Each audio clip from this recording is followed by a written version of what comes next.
क्या आप जानते हैं कि यदि किसी व्यक्ति को उसकी जानकारी के बिना उसकी इच्छा के विरुद्ध कोई नशीला पदार्थ दे दिया जाए और उस अवस्था में उससे कोई ऐसा कार्य हो जाए जो सामान्यतः अपराध माना जाता है, तो उसे कानून के तहत विशेष संरक्षण मिल सकता है।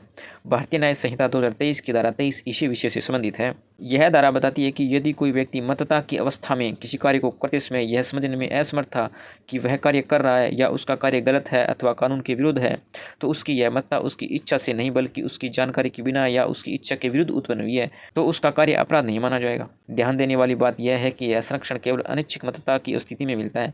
यदि किसी व्यक्ति ने स्वयं शराब या नशीला पदार्थ या अन्य मादक वस्तु का सेवन किया है, तो वह इस धारा का लाभ नहीं ले सकता। उदाहरण, मान लीजिए रमेश एक शादी समारोह में गया, किसी व्यक्ति ने उसकी जानकारी के बिना उसके पेय पदार्थ में नशीला पदार्थ मिला दिया। नशे के प्रभाव में रमेश की मानसिक स्थिति इतनी बिगड़ गई कि उसे यह समझ नहीं आ रहा था कि वह क्या कर रहा है। इसी दौरान उसने किसी की महंगी वस्तु उठा ली, यह सोचकर कि वह उसकी अपनी वस्तु है। यदि यह सिद्ध हो जाए कि रमेश को नशीला पदार्थ उसकी जानकारी के बिना दिया गया था और वह अपने कार्य की प्रकृति को समझने में असमर्थ था, तो उसे धारा 23 के तहत संरक्षण मिल सकता है।